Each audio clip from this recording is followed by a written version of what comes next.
UConn will win the Big East once again.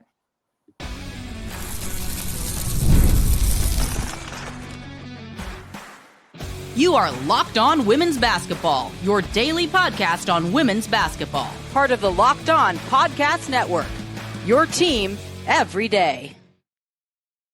Hello, everyone, and welcome to Locked On Women's Basketball. I'm Kalia Butler, and joined alongside me is my co-host, Sophia Jones. Today's episode is brought to you by FanDuel. If you want to be right in the middle of the action this season, visit FanDuel.com and place your NFL live bets all season long. Guys, I know Sophia's name. I just already was kind of thinking about the next thing, so I cut her name a little bit short. Sophia, I apologize. No worries. But getting into what we have on the list of topics for the day, we're going to talk a little bit more about the CBA negotiations happening within the WNBA. We've spoke about a good portion that's happening, but another significant part of it that could really impact what this season is going to look like. The Big Ten has officially started their conference play. We'll get into that as well. But we're going to talk about the Yukon Huskies, the number one team in women's college basketball right now, and probably for the near future. I say they're going to win the Big East because they just had one of the most significant wins in the history of UConn, a 67-point blowout, 102-35 against, unfortunately, my DePaul Blue Demons. For those that don't know or don't remember from our very first episode that we had since taking over, I was the manager for the women's basketball team at DePaul. So does this one hurt a little bit? Yes, but I'm just reporting on it.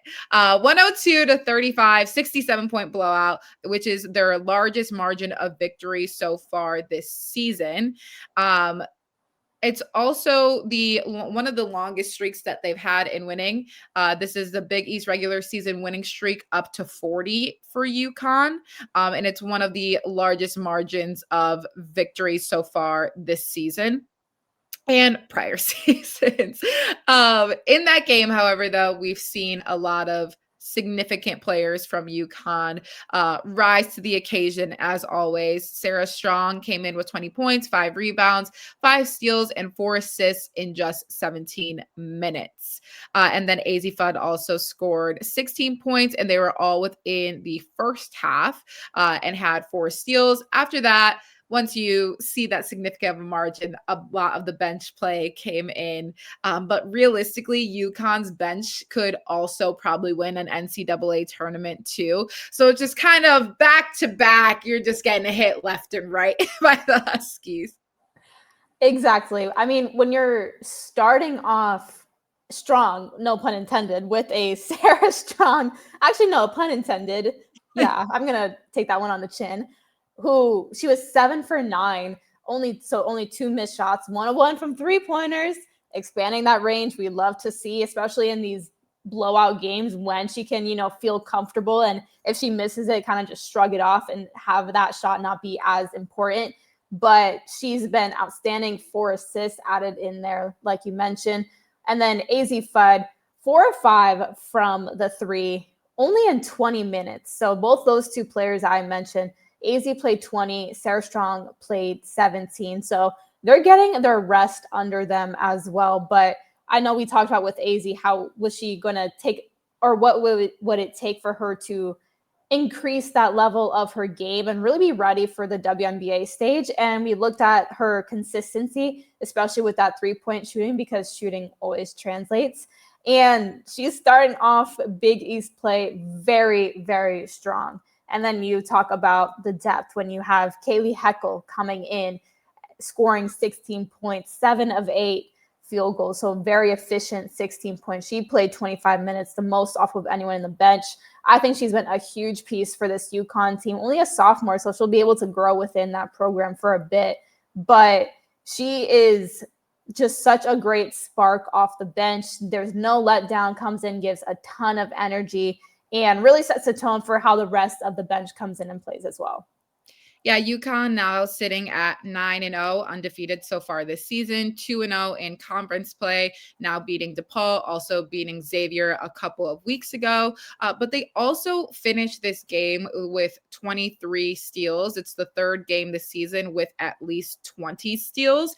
Again, kind of early on. However, the defense for UConn has just looked impeccable. We already know the offensive prowess that they carry when you have a Sarah Strong, AZ Fudd, a Kaylee Heckle, and just the list goes on of the amount of threats that you have when it comes to UConn. Obviously, Gino Auriemma has mentioned multiple times that Sarah Strong and AZ Fudd are his go-to players in basically any circumstance. But when you're able to turn a team over multiple times over in the 20s and have 23 steals, that's an impressive feat for any team, no matter who you're going up against. Definitely. And DePaul took 48 shots. Compare that to the 63 shots that UConn took. That's the disparity right there. And then you throw in the times that UConn was also able to get to free throw line, which was 24 free throw attempts to be exact, compared to DePaul's 4 free throw attempts. Those are where a lot of those steals come into play. Just not even letting your opponent get a shot on goal. DePaul, they didn't have the greatest shooting numbers, but even if they did, it was the fact that they couldn't even get those looks off in the first place. That was so important for UConn. And I mean, when you're able to in turn shoot high volume, UConn this game, 64% from the field, 67% from three. Those are tremendous numbers. So that defense is really fueling the offense, but it almost feels like each of those works as in a machine, honestly, because there's no let off. I can't really look at the UConn's office and be like, oh my God, they're offensive team. Because then I look at them play defense. And it's like, no, they can really lock up. So I just really think UConn so well-rounded. Yeah, they're, like I mentioned in the open, they're going to remain very dominant in the Big East, especially when you've just seen how they've played in person and just the system that they run, and playing in Gamble Pavilion. It's just a really difficult place to go up against them in.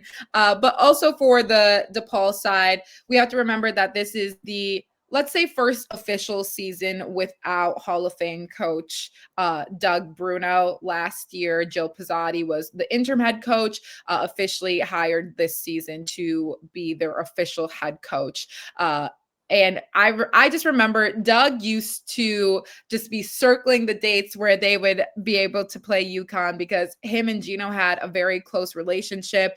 They were coaching the Olympics together, obviously moved into being in the same conference. Coach Bruno would always go over to Gino's house like before the UConn games, and I think they had a really good relationship and a great friendship, but they also had, that little like underlying beef with each other of they're still going up against each other and competing. So DePaul is still in the works. Let's say that they have a new head coach. Recruiting and things look a little bit different these days. DePaul, I'm not trying to come up with excuses, but recruiting looks different these days. I think it's going to take a little while for DePaul to maybe be at the level that they once were for years on end, where they were constantly winning the Big East, able to make the NCAA tournament, be in the Sweet 16. It's going to take a little bit of time to get into that. But really quick, I just want to mention that Coach Auriemma for UConn said, sometimes I marvel at how they get the shots they get. A lot of it has to do with their talent, their understanding of our offense and how to get open. And they're also very efficient. That means a lot more to me, more than anything else or any stat. So what I took from this is that Gino has been able to be as happy as he is because he just needs to take a step back. He's laid the foundation. He's telling you what plays. He knows what's going on. But at the end of the day, he knows the talent that he has on his team. And he's just like, you guys do the rest from here. As a coach, it makes your job easy when you can just lay the foundation and allow your players to just hoop and go to work after that. And I think that's exactly why UConn works so well. You hear all the time that player-led teams are the strongest. And that is what I feel like is going on with the Huskies. The Huskies will go on to play USC next, which should hopefully be an exciting matchup. But coming up after this, we're going to talk about what's happening in the Big Ten.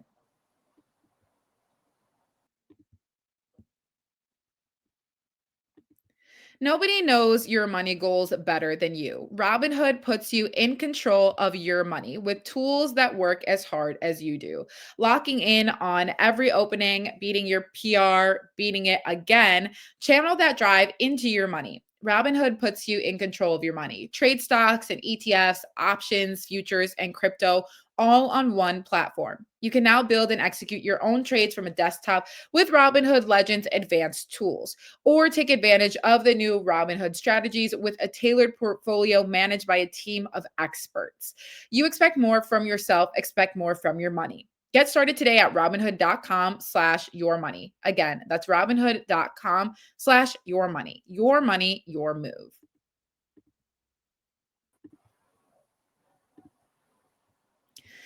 Big Ten has officially started. I am basically in Big Ten country. This is where the Big Ten headquarters are in Chicago.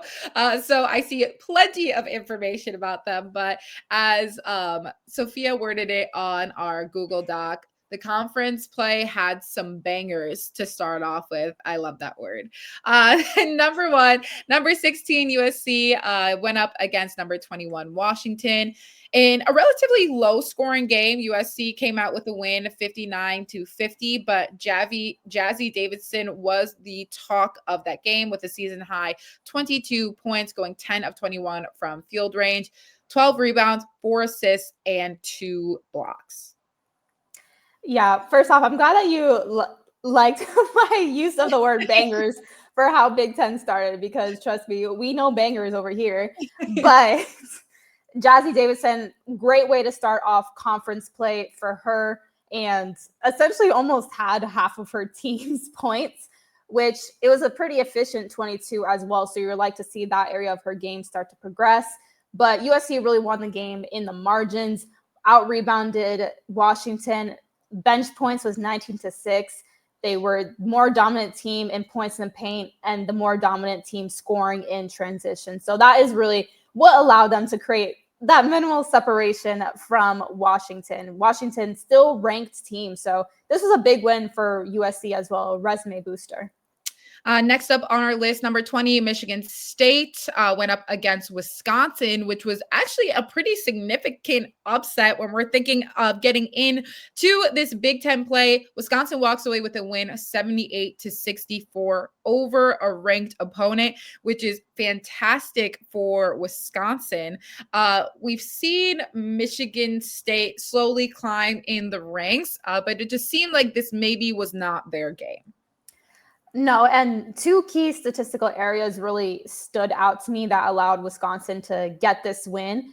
3-point shooting was a big one. The Badgers were 11 of 24, so that's 46%, an amazing number for 3-point shooting, compared to Michigan State, who was only 5 of 22, so 23%.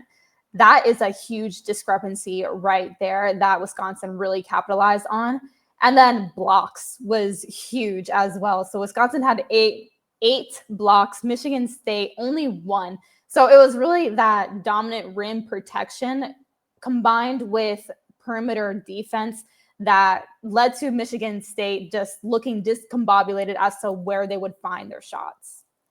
I will say I saw Wisconsin play. I called the game between Wisconsin and UIC. And when they are getting hot from behind the 3-point line, oh my goodness, like I was astonished. Like I was behind the table, like no way she just hit another 3. They can be a very dominant team in the Big Ten. They're not ranked just yet, but I think if they can keep pulling off performances like this, they have some really good size on the team, which comes with that rim protection. But they also really like to play fast and get out in transition. And they're dangerous when they're hitting their transition threes too, because it's like now when people are like, when you reach a flow state, that's basically them. It's like when they have rim protection, you get out in transition and you're hitting threes and you basically Whoa. Well, that's essentially what Wisconsin is. Very dominant team. I think they're going to have a good rise in the Big Ten. So a sleeper team. But we also had Maryland, which is ranked 7th right now, go up against Minnesota in a double overtime game with a crazy score of 100-99. Maryland coming away with a victory in the tiniest of margins. But Maryland actually trailed 99-90 with less than a minute to play in the second overtime. Sophia, what happened after that? So Poffenbarger hit 2 free throws, and then Minnesota turned it over on the inbounds pass twice in a row. That's why they always say, don't assume that a team's just going to foul right away when they're down. Have to have ball security first. And so after they turned it over in steals by Maryland, they got 3-point plays for each of them. So then Minnesota's lead was cut to 1 with 35 seconds left. Poffenbarger completed the comeback with the layup off of an inbounds play with 10 seconds remaining. So for Maryland, it was just a race and a dash to get that win. I think there, with a minute left and Minnesota having that 9-point lead, Minnesota was maybe like a 99% chance to win that game. And so Maryland just flipped it on its head. But this win was big for the Terps because their second leading scorer, Kayleen Smeichel, just announced that after battling injury this year, she'll be undergoing season-ending knee surgery. So this game was a really good way for Maryland to respond. But also after seeing Minnesota's performance and the fight that they were able to put up, you throw in Wisconsin there as well, makes you wonder how Maryland will be able to keep this pace up in such a competitive conference. Yeah, and I feel like we've seen in some of from other teams, even outside of this conference. I think the first one that comes to mind is the South Carolina team. When you're starting to lose your depth and you're so early on in the season and you're going to play in a very competitive conference, and what we're seeing from the Big Ten right now, every team is going to be fighting tooth and nail to the very end. We see in the score of this game, we see with Wisconsin upsetting Michigan State. We've seen Michigan play. There's multiple ranked teams within the Big Ten. When you're losing your depth, it's going to get tough for you. It's also a very physical conference as well. And they're going to get up and down that court. It's going to be a lot of running. So I hope everybody is feeling okay in that department. But the next game that we're going over as well, Oregon and UCLA, who's sitting at number 4 right now. 80-59 victory for the Bruins. Lauren Betts had 24 points, looking a little bit back to the Betts that we know. That's kind of fun. Back to the bets. I don't know. 14 rebounds and 5 blocks. What did you like from Lauren Betts' play against Oregon? It was just, like you mentioned, that efficiency, back to the basket work, being decisive, and she knows what her back to the basket move package wants to be, and she just gets into it right away. If the double comes quick, passing it out. But it was a pretty straightforward win for UCLA, wire to wire. But I mean, Lauren Betts having those 5 blocks as well. We talk about how big the Big Ten is in their length. She is going to be the cornerstone of that UCLA defense for a while to come. Yeah, I mean, when you're 6'7", you stand big on your own anyway when it comes to Lauren Betts. So great job by her getting back into the swing of things after dealing with a little bit of an injury to a degree in her arm, but she looks back and better than ever. Coming up next, we're going to give you even more information about the CBA negotiations.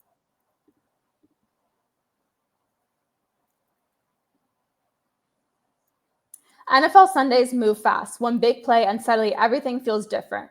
That's what makes live betting with FanDuel so exciting. You're not just watching the game, you're reacting to it in real time. With FanDuel, you can place bets as action unfolds. Every drive, every momentum swing, every highlight moment. Live betting is best when the game starts to shift. A receiver gets hot, a defense tightens up, or the momentum flips after a turnover. FanDuel lets you jump into the moment.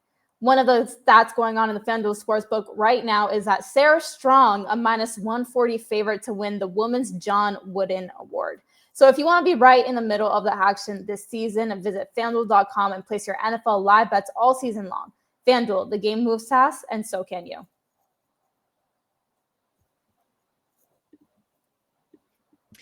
Okay, so some updates about this CBA negotiations. We've gone over a majority of the updates that there have been. The latest proposal from the WNBA allowed total compensation to rise with increased revenue, tied the salary cap to, so it's tying the salary cap to revenue growth and feature massive jumps in player compensation. So looking over those numbers a little bit again of what the W has proposed, guaranteeing a $1 million base salary for max players starting in 2026, which has kind of grown over time.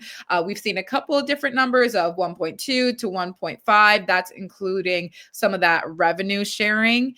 Average salary would increase to over $500,000. Minimum salary would rise to over $225,000. The team salary cap would jump anywhere from 1.5 million to $5 million in the first year, allotting more money for all the players on the team with some of those numbers that I had mentioned. The salary cap would be directly tied to annual revenue growth for all remaining CBA years.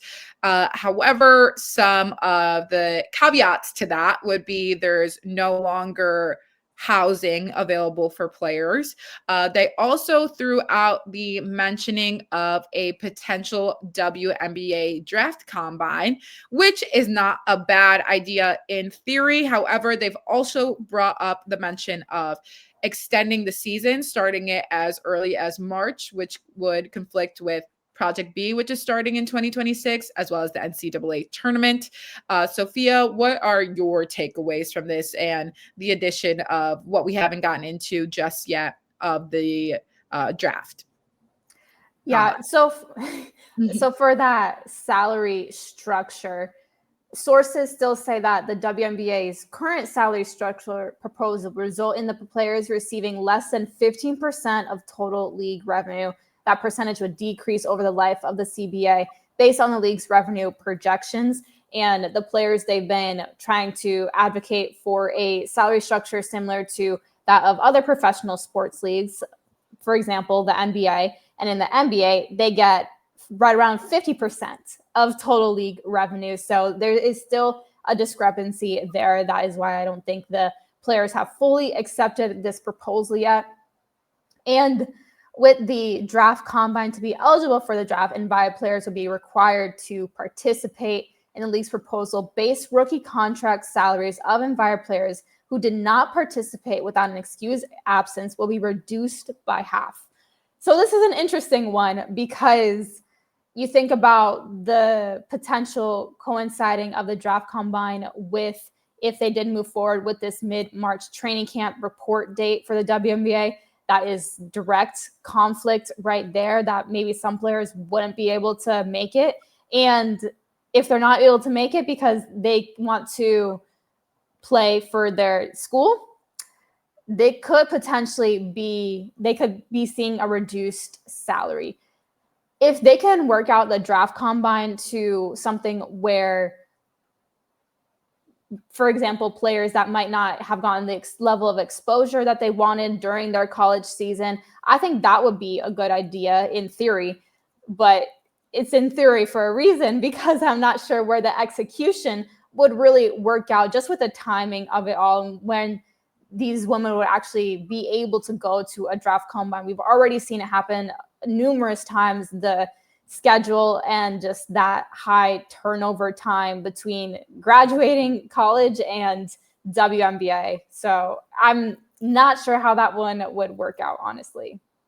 Yeah, I agree with you. I think all of this is becoming timing. And, we were talking a little bit before the show of, I feel like if you were to maybe do some of these things or implement some of this, it would have to move the season. But then you would also kind of have, WNBA conflicting with college to a degree. I said specifically here, if you were to move the WNBA season to around the same time as college NBA season, DePaul plays at Wintrust Arena, which is where the Sky play. You would have to figure out schedules around having your WNBA team here, as well as both the men's and women's basketball teams at Wintrust Arena. So that raises another level of concern of how do you schedule all these teams within that short amount of time.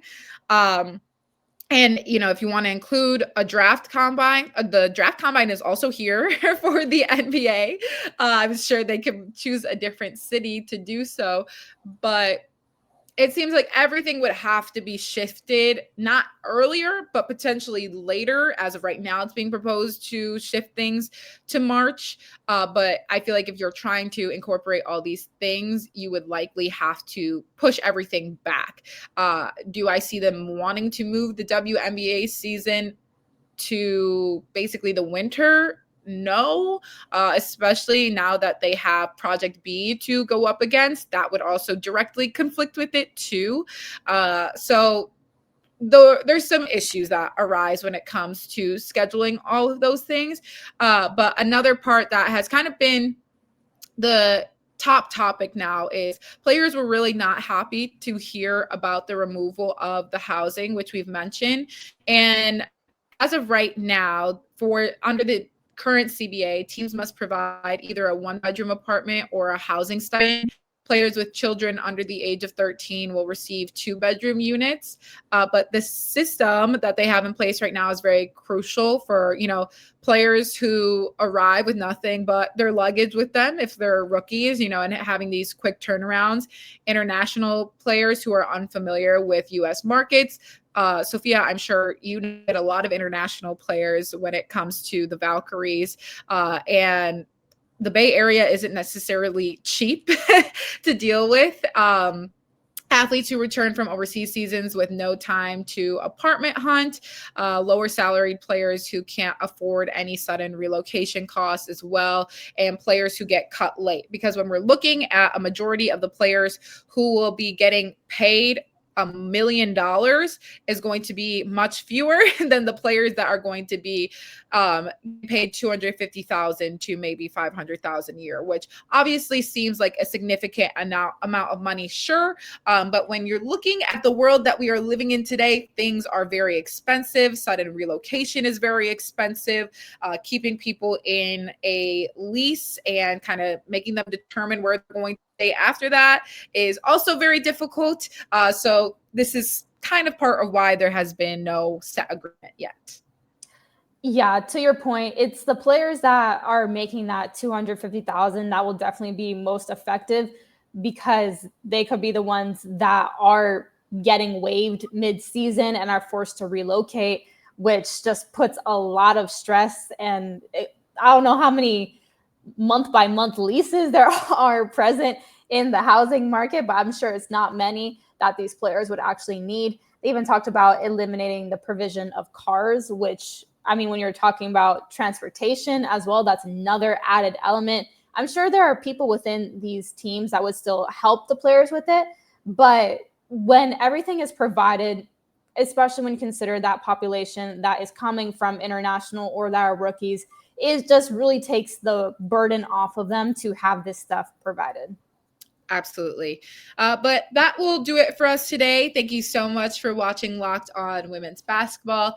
We will be back tomorrow for even